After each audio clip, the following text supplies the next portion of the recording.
वैशाली। और हमारे साथ दो ख़ास मेहमान आपसे और कांग्रेस पार्टी से जुड़े हुए हैं। आपसे निज़ाम साहब जुड़े हुए हैं, दूसरी तरफ कांग्रेस से सैफ खान जुड़े हुए हैं। उन दोनों का हम इस्तकबाल करते हैं। सबसे पहले निज़ाम साहब, आपसे पूछना चाहूँगा कि जिस तरह से दिल्ली के अगर हम ख़ास कर बात करें, जिस तरह से इत्तेहाद की बात हो रही थी, आम आदमी पार्टी की तरफ से भी पेशकश हुई, आपकी तरफ से भी पेशकश हुई, अगर दोनों में इत्तेहाद हो जाता इन 7 सीटों पर 4-3 या 3 और 2 और 5 इस तरह की जो बातें चल रही थी, तो क्या मंजर कुछ अलग होता या आप अकेले खुश हैं इसमें? अभी आज जो चुनाव हो रहा है दिल्ली में 7 सीटों पे, मैं बिल्कुल इस बात को दावे के साथ कह सकता हूं कि 7 सीटों पे हमारी लड़ाई भारतीय जनता पार्टी से है।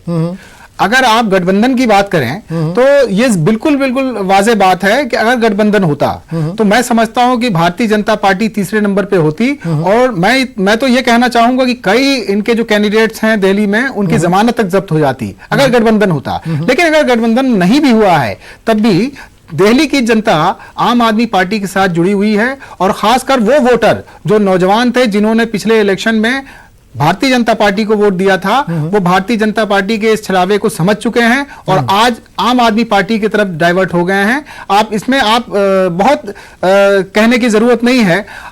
दिल्ली सरकार ने जो भी काम किए हैं प्रदेश में, वो पूरी दुनिया ने देखा है। मैं हिंदुस्तान की बात नहीं कर रहा, पूरी दुनिया ने देखा है और तमाम से इंटरनेशनल एजेंसीज ने इस बात को एक्सेप्ट किया है कि दिल्ली में जो सरकारी स्कूलों की जो पोजीशन थी आम आदमी पार्टी से पहले, आज उसकी पोजीशन ऐसी हो गई है कि लोग उसके स्कूलों में जाते हैं तो कहते हैं कि हम तो ऐसा लगता है कि जैसे किसी प्राइवेट स्कूल में आ गए। तो ये एक बहुत बड़ा अचीवमेंट था एजुकेशन सेक्टर के लिए। आप अगर बिजली की बात करें तो बिजली में भी हमने जो है 50% जो है लोगों को रियायत दी, फ्री बिजली मिल रही है। उससे लाखों लोग, बल्कि दिल्ली की एक अच्छी खासी आबादी जो है उससे फायदा उठा रही है। उसके अलावा हमने और बहुत सारी चीजें हैं। आपके फूड एंड सप्लाई का जो सिस्टम था आज आम आदमी पार्टी सरकार से पहले, हमने उसको बहुत मजबूत किया है। और कहीं ना कहीं हम उस तबके तक, उस इंसान तक, उस वोटर तक पहुंचे हैं जहां पे किसी भी सरकार ने पहले जो है पहुंचने की कोशिश नहीं की थी। हमने उनके हक के लिए लड़ाई लड़ी है और उनका हक उन तक पहुंचाने की पूरी तरह की ईमानदारी के साथ कोशिश की है। और मैं ये बिल्कुल साफ कहना चाहूंगा कि आज जो चुनाव हो रहा है, इसमें आम आदमी पार्टी और भारतीय जनता पार्टी के बीच सीधा सा मुकाबला है। कांग्रेस पार्टी कितना गेन करेगी, जिसको पिछले इलेक्शन में 13%, 17%, 12% वोट मिले थे। आपको कुछ ऐसा लगता है कि कांग्रेस पार्टी ने दिल्ली के अंदर कुछ ऐसा करके दिखाया है कि जो वोटर है वो डाइवर्ट उधर हो जाएगा? जो बिल्कुल जाहिर सी बात, अभी वो नहीं है, लेकिन शीला दीक्षित के दौर में बहुत काम हुआ है। मैं उस वक्त दिल्ली में मौजूद था। सैफ खान साहब हैं मौजूद हमारे साथ, उनसे पूछ लेते हैं। सैफ साहब, कहीं ना कहीं क्या कुछ मलाल है कि अगर ये गठबंधन हो जाता, इत्तेहाद हो जाता, तो ये 7 सीटें गठबंधन को मिल सकती थी? देखिए, ये 7 सीटें इंडियन नेशनल कांग्रेस को मिलेंगी, गठबंधन को नहीं। क्योंकि मैं आपको, जैसे भारतीय जनता पार्टी आलोचना करके 2014 में आई थी, वैसे ही आम आदमी पार्टी भी इंडियन नेशनल कांग्रेस की आलोचना ही करके आई थी। कोई कामयाबी पे नहीं आए थे अपने, ना किसी विकास के स्ट्रक्चर पे आए थे। आज ये स्कूलिंग्स की बात करते हैं, आज ये जो है उसकी बात करते हैं, सड़कों की बात करते हैं, आप पोल्यूशन की बात करते हैं। जरा आप जाके दिल्ली के हालात तो उस वक्त देखिए, रोडों के गड्ढे हम देख सकते हैं, पोल्यूशन की रैंकिंग हम देख सकते हैं इनकी। हमने ये देखा है कि लगातार फेलियर्स में बार-बार फिर सीएजी रिपोर्ट इसलिए कोट कर रहा हूं कि उसमें स्कूलिंग से लेके, शिक्षा से लेके हर चीज की जो है एक एग्जांपल खोल के जनता के सामने रख दिया। और आप आलोचना जो करके आए थे हमेशा ही, चाहे भारतीय जनता पार्टी हो, 2014 में हर काम जो है आलोचना करके आए थे कि हमने कर दिया। हमने भाई इलेक्ट्रिसिटी की बात करते हैं तो 58,20,000 विलेजेस हमारे टाइम पे, यानी कांग्रेस के दौरान जो है वो इलेक्ट्रीफाई करवाए गए। आप अगर हाउसिंग की भी बात करते हैं, हाउसेस कितने बिल्ड किए गए थे, तो यूपीए 1 और यूपीए 2 का मिला के आज भारतीय जनता पार्टी अपनी पीठ थपथपा रही होती है कि हमने बहुत जो है कमाल कर दिया। एनडीए 1 और एनडीए 2 की 38 लाख जो है अभी हाउसेस कंस्ट्रक्टेड हो चुके हैं। एनडीए 1 और NDA 2, let me note down कि मैं जनता को एक बार स्पेसिफाई करवा दें। और हम जो है 42 लाख ऑलरेडी जो है डेवलप कर चुके, ऑलरेडी बना चुके। तो बहुत सारा अलग अलग आज, मगर हमने 5 सालों में ये जरूर देखा साहब कि जब से भारतीय जनता पार्टी की सरकार आई, आलोचना उन्होंने की इंडियन नेशनल कांग्रेस की, आम आदमी पार्टी की आई, और फायदा जनता को क्या मिला? फायदा देखिए, एक्साइज ड्यूटी 10% से लेके 12.36% बढ़ी। सर्विस टैक्स जो है 12.36% से लेके 15% बढ़ा। प्लेटफॉर्म के जो टिकट थे जो 2 रुपए के थे वो 20 रुपए के कर दिए गए। मेट्रो फेयर के फिर मैं जिक्र करूंगा कि भारतीय जनता पार्टी और आम आदमी पार्टी की सहमति से 50 रुपए जो है ड्यूरेशन के ऊपर और जनता के ऊपर जो बढ़ाए गए उन दोनों की रजामंदी से बढ़ाए। फिर जो है पेट्रोल और डीजल की अगर बात करें 140% की ड्यूटी जो है वो इस वक्त भारतीय जनता पार्टी जनता से वसूल कर रही है, जबकि इंटरनेशनल स्तर पे हम $150 के ऊपर जो है इंपोर्ट करके लेके आ रहे थे। जब वो $28 भी हो गया तब भी जनता को उतना ही पैसा देना पड़ रहा है, कोई गुंजाइश नहीं मिली।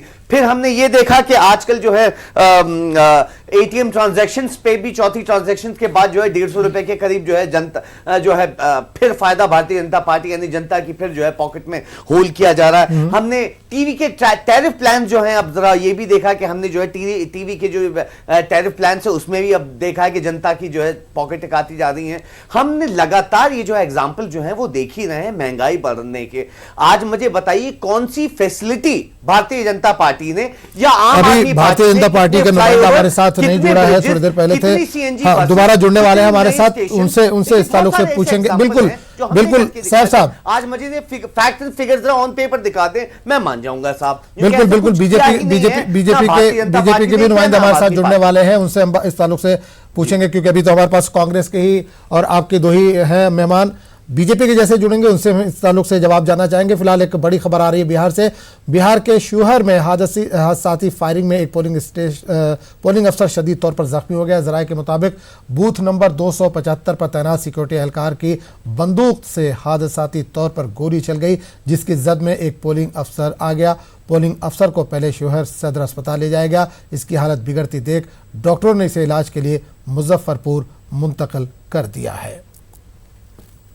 उनको पीछे से गोली लगी है ब्रूटल रीजन से और गट को पेनिट्रेट करते हुए बाहर निकल गया है। गट भी बाहर था, प्रोफ्यूज ब्लीडिंग हो रही थी, उसका रिपेयर कर दिया गया है। सिचुएशन अभी स्टेबलाइज है, लेकिन बेटर ट्रीटमेंट के लिए SKMCH के सुपरिटेंडेंट से मेरी बात हो गई है, मैंने उनको कम्युनिकेट किया है और मैं वहाँ मरीज को ट्रांसफर कर। चलिए बिल्कुल साहब बात हो रही थी इस वक्त आपकी और बीजेपी का, आप जिक्र कर रहे थे दिल्ली में गठबंधन इत्तेहाद की बात अगर छोड़े तो हरियाणा और पंजाब में भी अगर आप इत्तेहाद करते तो क्या वहां का मंजर आप कुछ बदल पाते? वहां पर भी आप लोग तैयार नहीं हुए। दिल्ली में तो शीला दीक्षित ने थोड़ा सा इसमें कुछ पेच फंसाया था, लेकिन हरियाणा और पंजाब में क्या हो गया था? आप ये मुझसे सवाल पूछ रहे हैं? जी जी देखिए, सबसे पहले आप हरियाणा और पंजाब की बात कर रहे हैं। पंजाब में तो हमने जो है पूरी जो है सरकार वहां पे इस वक्त स्टैब्लिश कर रखी है। हमने किसानों के लोन वहां पे माफ किया। मौजूदा मुद्दे के ऊपर हम बात करते हैं क्योंकि इंडियन नेशनल कांग्रेस सिर्फ विकास के ऊपर इलेक्शन लड़ती आ रही है। हम अपने मैनिफेस्टो में ऐसी कोई भी चीजें लेके आते हैं जिससे हम जो है कंट्रोवर्शियल उसके ऊपर आ जाए या धार्मिक सेंटिमेंट्स जिसके साथ में जुड़े हुए हों। हमने हमेशा कोशिशें की, हर स्थान के लिए की, हर मौजूदा मुद्दे के लिए की। आज जीडीपी ग्रोथ की अगर मैं बात करूं देश की, जब हमारी यूपीए 1 और यूपीए 2 थी तो हमारी on an average GDP growth जो है 8.6% थी। 10.8% जो है हम 3 मरतबा छू चुके थे। आज चाइना की 6% समथिंग है, जब चाइना की मैक्सिमम पहुंची जीडीपी ग्रोथ 10% भी हम उससे ऊपर, यानी हम चाइना से भी 3 मरतबा ऊपर जो है जा चुके हैं। अगस्त 2013 में हम 3rd फास्टेस्ट ग्रोइंग इकोनॉमी थे, आज जो है वो 7वें स्थान पे खड़े हैं। हम भूखमरी की अगर बात करें तो जहां पहले 55वें नंबर पे थे भूखमरी के, उसमें जो है ये भी मैं ग्लोबल हंगर इंडेक्स के आंकड़े आपको बता रहा हूं, आज 103 पे खड़े हुए हैं। यानी हम टेररिज्म की बात करें जहां हम पहले 4थे स्थान पे थे, यानी पाकिस्तान से नीचे थे, आज टेररिज्म के मामले में हम पाकिस्तान से ऊपर हैं, यानी हम 3रे रैंक पे हैं। आज हमारे देश में टेररिज्म जो है वो बढ़ चुका है। और आप ये देखिए जम्मू एंड कश्मीर में 42% के करीब जो है वो भी टेररिज्म जो है वो बढ़ चुका है। हम विमेन सिक्योरिटी की अगर बात करें तो आज हमारा देश 4थे ऐसे स्थान पे है in terms of women security जो है। ये भी आपको ग्लोबल पीस इंडेक्स के मैं आंकड़े बता रहा हूं कि हमारे देश में विमेन सिक्योरिटी यानी महिला की सुरक्षा जो है वो एक अहम मुद्दा बन चुका है, 4थे से स्थान के ऊपर है। यानी हम जो है लगातार डिग्रेड होते जा रहे हैं। हमारे देश कम से कम आप ये समझे बेरोजगारी में तो 45 साल पीछे चला गया है।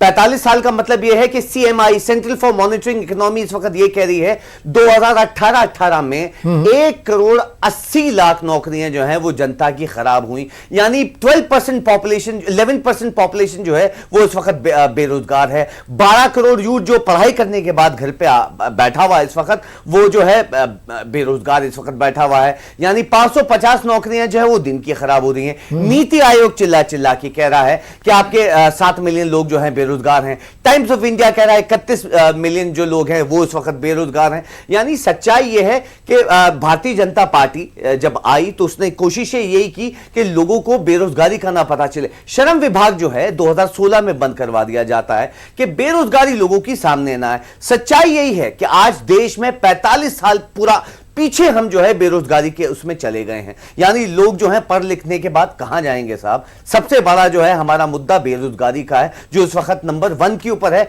जो हम कोशिश करेंगे जहां 45 साल हम पीछे चले गए अब उसे आगे फ्रेश ट्रैक के ऊपर लेके जाए। और हम उम्मीद करते हैं इसी बात के ऊपर जो है जनता हमें मैंडेट देगी और हर जगह से हम जीत के आके सरकार फॉर्मेशन करेंगे। बिल्कुल निजाम साहब, एक सवाल इन्होंने उठाया है कि सिक्योरिटी को लेकर दिल्ली की अगर खासकर बात करें तो दिल्ली में सिक्योरिटी एक बड़ा मसला है। आपने वादा किया था कि बसों में महिलाओं के लिए, ख्वातीन के लिए खुसूसी सिक्योरिटी का इंतजाम किया जाएगा, बसों में CCTV लगाया जाएगा।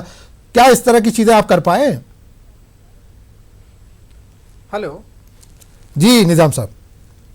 हाँ जी, सवाल आप जरा दोबारा। मेरा सवाल ये था कि इन्होंने, कांग्रेस ने सिक्योरिटी का मुद्दा उठाया कि दिल्ली के लोगों के लिए सिक्योरिटी नहीं है। आपने कहा था कि जो दिल्ली की बसें हैं उसमें ख्वातीन के लिए अलग से हम सिक्योरिटी का इंतजाम करवाएंगे, इसके अलावा CCTV कैमरे भी लगवाए जाएंगे बसों में। तो क्या कुछ इस तरह के इंतजाम करवा पाए आप लोग? देखिए, हमने 4 साल हो गए वादे आपको किए थे उस पे। हाँ बेशक, हमने जो वादे किए थे और उसको पार्टी ने, केजरीवाल जी ने बखूबी जो है अंजाम दिया है। हाँ, इसमें बहुत सारी दिक्कतें आती हैं और आई हैं, वो मेरे ख्याल से बेहतर आप समझ सकते हैं कि अभी 2 दिन पहले भी कोर्ट की तरफ से एक वो आया कि जो कैमरे लगने थे सिक्योरिटी से रिलेटेड, उस पे भी, हाँ उस पे भी अभी रोक लगाई गई है। कहीं ना कहीं ये सारी चीज़ें, बहुत सारे जो डिपार्टमेंट्स हैं जो स्टेट गवर्नमेंट के अंडर में नहीं आते हैं, आप सिक्योरिटी की बात करते हैं, आप गृह मंत्रालय जो है वो स्टेट गवर्नमेंट के अंडर में नहीं आता। तमाम सी खींचतान जो है सेंट्रल गवर्नमेंट जो है अभी कर रही है। हम जितने भी अच्छी स्कीम्स जो है दिल्ली की जनता के लिए लेके आते हैं, कहीं ना कहीं केंद्र में बैठी सरकार इस बात से चिंतित हो जाती है, इस बात से परेशान हो जाती है कि अगर ये सारी चीजें दिल्ली की जनता को मिल जाएगी तो शायद इसका मैसेज जो है पूरे इंडिया में जाएगा और आम आदमी पार्टी कहीं ना कहीं जो है दिल्ली से निकल के पूरे इंडिया में जो है अपना हाथ। निजाम साहब, सवाल यहाँ पर यह पैदा होता है, जो वसाइल थे, जितनी चीजें आपको मुहैया थी, आप उसी में काम करके दिखाते, ना कि ये चिल्लाते कि दिल्ली को पूर्ण राज्य का दर्जा दिया जाए। इससे पहले भी सरकारें वहां पर चलती रही और उन्होंने काम किया है। अगर यही बहाना बनाएंगे तो अगले टर्म में आपके लिए मुश्किलात पैदा हो सकती हैं, क्योंकि तब भी सेंटर और स्टेट का मामला यहां पर अलग ही अलग रहेगा। लेकिन आप इस बात को कैसे तस्लीम नहीं कर रहे हैं कि हमने जो है एजुकेशन सेक्टर में जो काम किया है वो काबिले तारीफ है। पूरी दुनिया ने इस बात को एक्सेप्ट किया है कि दिल्ली में एजुकेशन सेक्टर पे जो काम हुआ है, और मैं तो ये कहूँगा कि शायद एक नज़ीर बन के हिंदुस्तान में हर स्टेट के लिए एक नज़ीर बन के उभरा है कि हमने जो दिल्ली सरकार के अंडर में जो भी स्कूल्स थे उनकी कायाकल्प जो हुई है वो वाकई एक नज़ीर है। दूसरी चीज़, हमने वादा किया था बिजली फ्री देने की, हमने पानी की बात कही थी, और ये बात बिल्कुल सही है कि 4 साल में, और ये मुमकिन नहीं है कि 4 साल में पूरी दिल्ली को हम पानी पहुंचा पाएं। और उस वक्त जब केंद्र सरकार हमारी टांग खींचने पे लगी हो, केंद्र सरकार का कोई भी सपोर्ट हमको न मिल रहा हो, उसके बावजूद भी आम आदमी पार्टी की सरकार ने दिल्ली के हर उस तबके के लिए, हर उस जगह के लिए कोशिश की है। और हमने कई सारी जगहों पे आप देखें कि जहां पे पानी कांग्रेस की सरकार रही, शीला दीक्षित की सरकार रही, नो डाउट कि उनकी सरकार में, मैं इस बात को तस्लीम करता हूं कि उनके टेन्योर में भी अच्छे काम हुए, लेकिन सच्चाई ये है कि आज भी केंद्र में जो सरकार है उसका जो रवैया है दिल्ली के लिए वो बहुत अच्छा नहीं है, और जो पहले सरकारें रही उनका भी रवैया अच्छा नहीं था। और यही वजह है कि दिल्ली राजधानी होने के बावजूद भी अभी तमाम से गांव ऐसे थे जहां पे पानी, अभी मैं आपको मिसाल दूं, ईस्ट दिल्ली का, साउथ ईस्ट दिल्ली का ओखला का जामिया नगर एरिया है,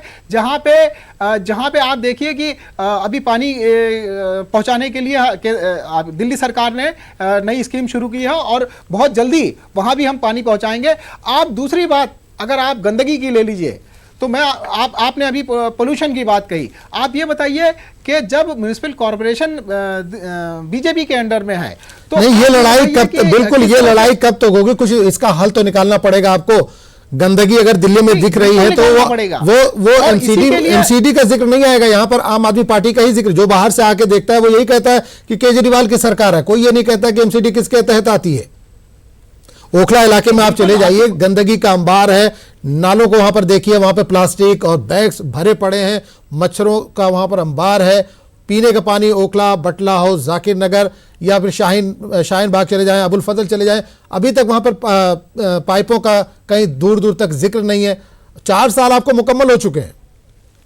नहीं, ये देखिए, ये जो गंदगी की आपने बात कही, आप चाहे वो नालों की गंदगी हो, चाहे कूड़े का अंबार की बात कही आपने, कहीं ना कहीं म्युनिसिपल कॉर्पोरेशन की ये जिम्मेदारी बनती है कि वो इन सब चीजों पे साथ में लेके चलेंगे। जब अगर इस तरह से लड़ाई होती रहेगी तो कैसे मसला हल होगा? बहरहाल हमारे नुमाइंदे खुर्रम शहजाद इस वक्त हमारे साथ जुड़े हुए हैं, उनसे बात करेंगे।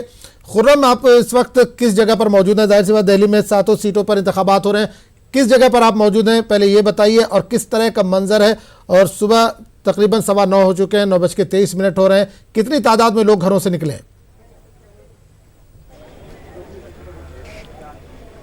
आजम, देखिए कि कहना चाहिए कि जमहूरियत का जो जश्न है वो दरअसल अब शुरू हुआ है, क्योंकि सुबह से हम देख रहे थे रमजान का महीना और ये और जो है धूप जो है आज वो नहीं है, मौसम भी जो है सुहाना है, हवा जो चल रही है बहुत हल्की धूप है। तो मैं आपको दिखाना चाहूंगा कि यहाँ का मंजर कैसा है, क्योंकि अब लंबी लंबी लाइनें हैं वो लग चुकी हैं। शाहीन बाग का ये पोलिंग स्टेशन है, Abul Kalam Azad school polling station है, यहाँ पर लंबी लंबी लाइनें लगनी शुरू हो गई हैं। खवातीन बड़ी तादाद में आ रही हैं, मर्द हजरात आ रहे हैं। तो कहना चाहिए कि जमहूरियत का एक जश्न जो पूरी तरह से शुरू हो चुका है, यहां पर लोग लगातार पहुंच रहे हैं। सिक्योरिटी के इंतजामात वो बेहतर हैं, लाइनें लग गई हैं, सुबह लाइनें नहीं दिखाई दे रही थी, खाली खाली दिखाई दे रहा था। तो यहां पर काफी बेहतर माहौल है, लोग वोट करने के लिए आए हैं और बहुत अच्छे तरीके से मैं अपने कैमरामैन से कहूं चारों तरफ आपको दिखाने की कोशिश करें कि किस तरह से यहां पर हर जगह जो आपको लाइन जो लगनी सुबह दिखाई नहीं दे रही थी। 7 बजे के करीब जब हम यहां पर आए थे तो बिल्कुल खाली दिखाई दे रहा था, लेकिन उसके बाद से लगातार यहां पर तब से पिछले आधे घंटे में यहां पर बहुत जबरदस्त तरीके से लोग यहां पर पहुंचे हैं। एक भीड़ लगी हुई है, चाहे वो पर्ची को लेकर के हो कि वो अपना जो आईडी नंबर होता है उसको लेकर के पोलिंग बूथ नंबर जानने के लिए वहां पर है। लाइनों में लोग लगे हुए हैं, कुछ लोग लाइनों में लगे हुए हैं, उनसे बात करने की कोशिश करेंगे। आप यहां पर वोट करने आए हैं, क्या मुद्दे हैं जहन में और क्या चाहते हैं आप? यही चाहते हैं कि जो बेरोजगारी है वो ख़त्म हो और मतलब ये सबको रोजगार मिले और ये हिंदू मुस्लिम विवाद ना हो और सब शांति से रहें। हाँ, आप क्या कहेंगे? वही एक ही बात है, बिल्कुल एक बात है सबकी। क्या? वही सब शांति से रहें, भाईचारा बना के रहें, कोई जाति विवाद ये वो कुछ ना हो बस। विकास है, तरक्की है, वो कितना बड़ा मुद्दा है? वो तो बहुत बड़ा मुद्दा है। वो तो हाँ हाँ। कारोबार का तो सबसे ज्यादा है, वो तो ठप ही है बिल्कुल। अच्छा अच्छा। बिल्कुल। तो वोटर्स हैं वो काफी जागरूक दिखाई दे रहे हैं। जहां तक इलेक्शन कमीशन की बात है, उन्होंने हर तरीके से यहां पर लोगों को गाइड करने की कोशिश की है। उम्मीदवारों की जो फहरिस्त है वो लगाई गई है और हर एक उम्मीदवार को दिखाया गया कि किस तरह से किस किस नंबर पे कौन सा उम्मीदवार है, किस तरह से आप लोग अपने वोट का इस्तेमाल करें, ये इलेक्शन कमीशन की तरफ से है। और जहां तक कि भीड़ की बात है तो लोग हैंडल करने के लिए एक बेहतर माहौल दिखाई दे रहा है। सबसे अच्छी बात यह है कि अभी तक इस पूरे इलाके में कहीं से भी ईवीएम के खराब होने की या फिर काम ना करने की कोई ऐसी जो है इत्तला हम तक नहीं पहुंची है, ना इस तरह की कोई खबर आई है। ये सबसे अच्छी बात है।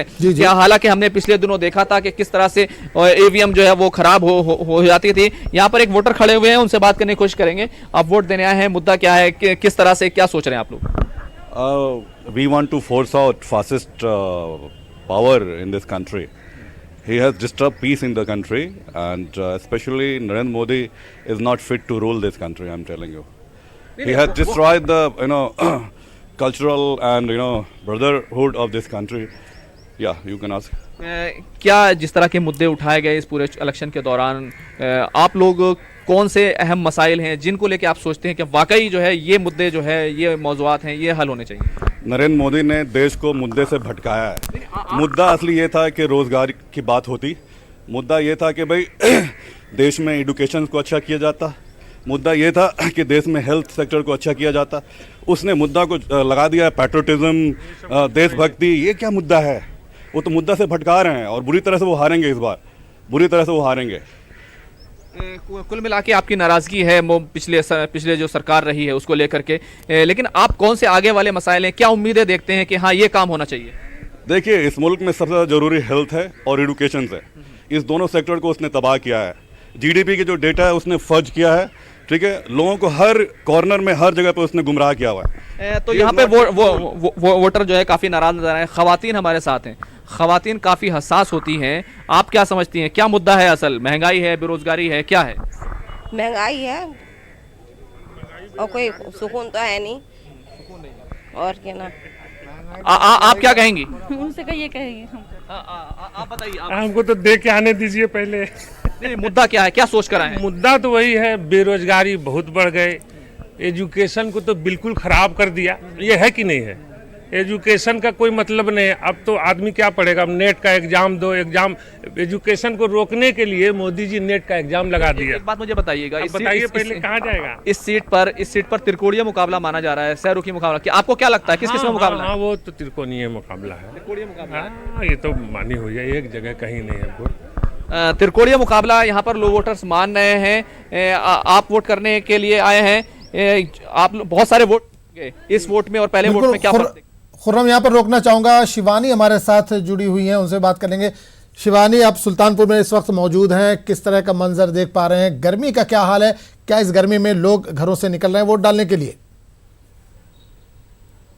आजम, मैं आपको बता दूं कि सुल्तानपुर में इस वक्त बहुत ही अहम हो गया है आज का दिन, क्योंकि सुल्तानपुर में यूं भी मुकाबला हाई प्रोफाइल सीट का है। मेनका गांधी बीजेपी से मैदान में है और उनकी टक्कर में चंद्रभद्र सिंह जो बीएसपी के कैंडिडेट हैं, जो गठबंधन के नुमाइंदे हैं यहाँ पर, और जो तीसरा नाम है संजय सिंह, कांग्रेस से वो मैदान में है, राजघराने से ताल्लुक रखते हैं, अमेठी के। तो ये भी एक हम कह सकते हैं त्रिकोणीय मुकाबला है। लेकिन अहम अपडेट आपको यहाँ दे दूं अपने जितने भी व्यूअर्स हैं उनको, कि देर रात यहाँ पर बल्दी राय थाना क्षेत्र है, वहां पर काफी अफरा तफरी का माहौल रहा, हंगामा हुआ और बीजेपी के और बीएसपी के जो समर्थक थे वो आपस में भिड़ गए, मारपीट भी हुई है। जिसके बाद सुबह मेनका गांधी ने ये बयान दिया है कि जो चंद्रभद्र सिंह है बीएसपी के, वो डराने धमकाने की कोशिश कर रहे हैं यहाँ पर वोटर्स को। तो ये एक अहम जानकारी जो हम साझा करना चाहेंगे अपने व्यूअर्स के साथ, जिसके बाद काफी संवेदनशील हो गया है सुल्तानपुर सीट का ये चुनाव। और यूं भी अगर हम बात करें यहाँ के वोटर्स की, यहाँ के मौसम की आप बात कर रहे हैं, हालांकि बेरुखी उतनी नहीं है अभी मौसम की, और दिनों की अगर हम इसे कंपेयर करें तो कुछ जरूर डाउन है पारा। और यहाँ जहाँ मैं मौजूद हूँ, यहाँ पर बहुत लोगों में जोश और खरोश दिखाई दे रहा है। आजम, लोग सुबह से ही लंबी कतारों में दिखाई दे रहे थे अपने अपने इस वोट को डालने के लिए, और बहुत सारे लोग ऐसे भी हमें मिले जो पहली मरतबा वोट डालने आए थे। शिवानी, किसी वोटर से बात हो सकती है हम लोग मुखातिब हों? और हाँ बिल्कुल, ये बताइएगा कि आप वोट डालने आए हैं, क्या चाहते हैं, क्या अहम मुद्दे हैं सुल्तानपुर के? एक अच्छी नई सरकार बने, एक अच्छी नई सरकार बने, और जो प्रजा की देखभाल कर सके, यही हम लोग चाहते हैं। आपको क्या लगता है कि नेता अच्छा होना चाहिए, जो छवि होती है वो अहम रखती है या काम? नहीं, नेता के साथ छवि दोनों। काम तो सब करते हैं, लेकिन अच्छा काम करने वाला राष्ट्र। धर्म और जाति की राजनीति होती है, आपको क्या लगता है? धर्म जात से ऊपर उठकर राष्ट्र सबसे पहले, ये मैं चाहता हूँ, ये वोट। कुछ महिलाएं भी हैं, आइएगा, आप इधर आइएगा, आपसे बातचीत करना चाहेंगे। आपको क्या लगता है कि वोट जब आप करने आती हैं, क्या होता है दिमाग में? ये एक अच्छा कैंडिडेट हम लोग चुने ना, जो कि डेवलपमेंट भी करे और किसी भी गुंडागर्दी से हम लोग दूर रहें।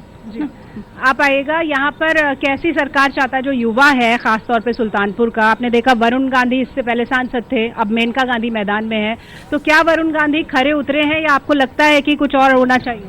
देखिए मैम, खरे उतरने की जहाँ तक बात है, उन्होंने काम किया है। अब वहाँ किस पर्पज से वो गए हैं, क्यों गए हैं, ये तो ऊपरी नेतृत्व जानता है। हम युवा केवल ये सोच के वोट दे रहे हैं कि हमें अपने युवा सोच को आगे कैसे बढ़ाना है, हमारा देश कैसे तरक्की करेगा, हमारा देश कैसे आगे बढ़ेगा। आजम, एक बहुत अहम बात ये है सुल्तानपुर की कि यहाँ पर हमने देखा है जो भी सियासी हिस्ट्री रही है, रिपीटेशन बहुत कम हुआ है। कि सिर्फ एक बार ऐसा हुआ कि जो अपना एमपी था उसको दोबारा चुना लोगों ने। क्या यही वजह रही है कि वरुण गांधी को हटाया गया यहाँ से? शिवानी, क्या यही वजह है कि वरुण गांधी को? अहम वजह, ये बिल्कुल अहम। जी। हाँ आजम, मैं यही कह रही थी कि ये एक बड़ी वजह हो सकती है कि वरुण गांधी को यहाँ पर इस बार दोबारा नहीं लड़ाया जा रहा है, इंटरचेंज कर दी गई है। पीलीभीत से उनकी मां मेनका गांधी लड़ती आई थी, तो मेनका गांधी इस बार यहाँ सुल्तानपुर के मैदान में है और वरुण गांधी खुद अब पीलीभीत से चुनाव लड़ रहे हैं। और हमने देखा कि ये जो पूरा दंगल चल रहा था, सियासी दंगल हम इसे कहते हैं क्योंकि वार पलटवार का दौर होता है। अमित शाह भी यहाँ पर आए मेनका गांधी के लिए रैली करने, प्रियंका गांधी भी यहाँ पर संजय सिंह के लिए रोड शो करने आई, तो भीड़ बहुत दिखाई दी। और चंद्रभद्र सिंह जिनकी हम बात कर रहे हैं वो बसपा के प्रतिनिधि हैं, बसपा के नुमाइंदे हैं, गठबंधन की यहाँ पर रिप्रेजेंटेशन कर रहे हैं। तो उनकी जो छवि है वो एक दबंग या बाहुबली की कह सकते हैं क्योंकि कई केसेस उनके खिलाफ हैं और वो यहाँ के लोकलाइट हैं, यहाँ पर विधायक भी वो रह चुके हैं। लिहाजा त्रिकोणीय हम कह सकते हैं इस मुकाबले को। मैं देख रही थी कि बहुत सारे लोग यहाँ पर, बहुत बुजुर्ग भी यहाँ पर आए हुए थे। हम बातचीत करने की उनसे भी कोशिश करेंगे। आप यहाँ आइएगा। आप ये जो शख्स मेरे साथ हैं, इन्होंने मुझे बताया कि इनके पिता जो हैं 104 साल के, 105 साल के हैं, वो अभी जा रहे हैं, पोते का पोता खिला रहे हैं वो। तो आपने उन्होंने बहुत सरकारें देखी हैं, क्या चाहते हैं सुल्तानपुर के लिए? विकास चाहेगा, वो क्या है और उनको क्या चाहिए, उनकी तो उम्र खत्म हो चुकी है। आप बातचीत करते होंगे, क्या अहमियत है उनके लिए मतदान? हमारे लिए तो उनकी बहुत अहमियत है। यहाँ पर सुल्तानपुर में कैसा नेता आप लोग चाहते हैं? अब अच्छा विकास वाला नेता चाहिए जी। जो काम करे, जनता का काम करे, बस यही चाहते हैं। तो देखिए 105 साल के बुजुर्ग हैं यहाँ पर, उनका भी जोश आप देख सकते हैं। इस उम्र में वो वोट डालने आए हुए हैं। बहुत सारे लोग यहाँ पर लगातार हमारे साथ जुड़े हुए हैं जो बता रहे हैं, हर कोई यही कहता है कि हमें विकास चाहिए। लेकिन ये भी बात छुपी हुई नहीं है कि जब हम जातीय समीकरणों की बात करते हैं या धर्म से जुड़े हुए नेताओं की छवि की बात करते हैं तो वो भी कहीं ना कहीं एक अहम इशू रहता है, खासतौर पर जब हम प्रचार के दौरान देखते हैं लोग इसे भी आगे रखते हैं और इस पर भी काम करते हैं। लेकिन जो लोग हैं सबकी एक राय रहती है कि भाई विकास अच्छा होना चाहिए। बिल्कुल शिवानी, एक चीज जानना चाहेंगे, वरुण गांधी वहां पर थे, इससे पहले उन्होंने चुनाव लड़ा था, जीते भी थे, 5 साल उनकी सरकार थी। आपने इलाके का दौरा किया हो, क्या वाकई कुछ तरक्याती काम वहां पर दिख रहे हैं या वरुण गांधी सिर्फ मीडिया में ही बातें करते हैं?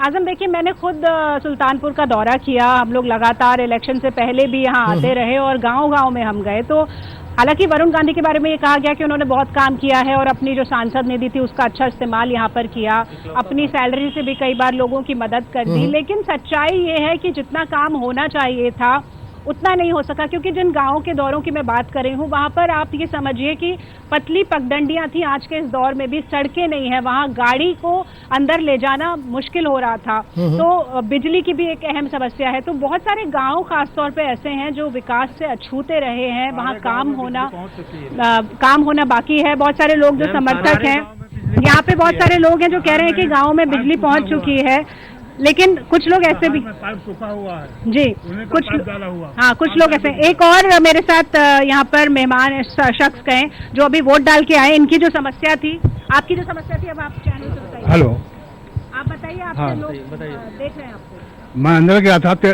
21 नंबर बूथ पे। 21 नंबर बूथ पे लाइट नहीं, नंबर 1। नंबर 2, जो भाजपा के प्रत्याशी यहाँ पर हैं वो प्रत्याशी बेवकूफ बना के यहाँ चले गए पीलीभीत से अपनी माताजी को यहाँ भेज दिया। और माताजी को भेजने के बाद वो तो पब्लिक को बेवकूफ बनाए ही, अब इनको बेवकूफ बनाने के लिए यहाँ पर भेज दिया गया। देखिए नाराजगी भी है, कुछ लोग कह रहे हैं कि शिवानी ये भी देख रहे, पीछे से आवाज आ रही थी कि लाइट आ गई है, जहाँ पर चुनाव हो रहा है पोलिंग बूथ पर ही लाइट नहीं है। बिल्कुल। और एक और अहम बात यहाँ पर बताऊं, जहाँ पर मैं सुल्तानपुर के इस केंद्र पर हूँ, यहाँ पर 13 बूथ बनाए गए हैं और इनमें से 2 बूथ ऐसे थे जिनमें सुबह 7 बजे मतदान शुरू नहीं हो पाया था क्योंकि मशीन खराब थी। आधे घंटे के बाद, और कहीं कहीं पर तो 8 बजे शुरू हुआ, यानी कि जो रिएक्शन टाइम रहा पूरा ठीक करने का, उसमें थोड़ी कमी जरूर नजर आई। और शिकायत है कि लाइट नहीं थी, तो जो बुजुर्ग लोग हैं खासतौर पर, उनको देखने में दिक्कत हो रही थी। सिंबल्स बहुत सारे हैं, 15 प्रत्याशी यहाँ सुल्तानपुर में मैदान में है, तो उनको अगर देखना है तो थोड़ी दिक्कत का सामना यहाँ पर करना पड़ रहा था। और विकास की जहाँ तक हम बात कर रहे हैं, जो इश्यूज हैं लोगों के, कुछ का कहना है बहुत अच्छा काम हुआ, कुछ का कहना है कि काम नहीं हुआ है। लेकिन हर कोई ये चाहता है कि सुल्तानपुर की तस्वीर बदले और बेहतर सरकार यहाँ पर आए। आजम, चलिए शिवानी, बहुत बहुत शुक्रिया तमाम जानकारी के लिए। सुल्तानपुर से हमारे नुमाइंदे